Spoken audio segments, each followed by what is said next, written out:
মই বনাম শিলিকাৰ গুড়ি দি মাছ বনাম। এইটো শিলিকাৰ গুড়ি, এই মাছখিনি ভাজি ল'লোঁ, ইয়াত সৰিয়হ অলপ ফুটাই দিলোঁ। মাছৰ টেঙা বনালে সৰিয়হ দিলেহে চেণ্টটো ভাল হয়। শিলিকা এনেকৈ ভিজাই থ'ব পাৰে, ভিজাই থৈ থেতেলি দিব পাৰে, নহ'লে যদি এনেকৈ গুড়ি থাকে, গুড়ি কৰা গুড়ি দি দিব, শিলিকাৰ গুড়ি দি পেলাই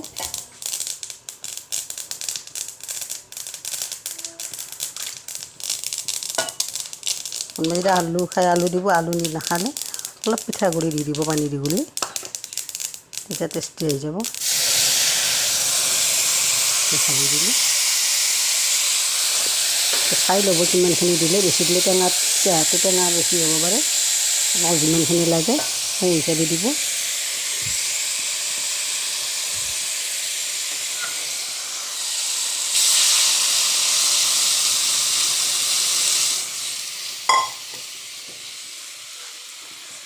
নিমখটো নিজৰ জোখত দিব।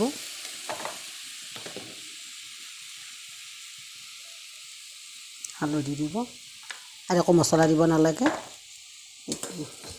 শিলিখা আমলখি এনেকৈ বনাই খাই চাব।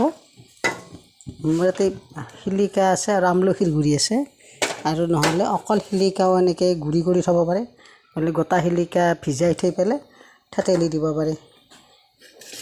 মাছখিনি দি দিলোঁ।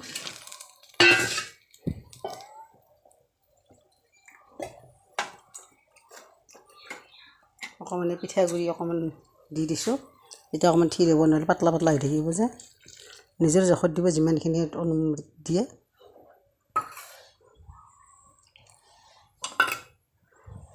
এনেকৈ বনাই খাই চাব, খাই পেলাই কমেণ্টত জনাব। শিলিখাৰ তৰকাৰী।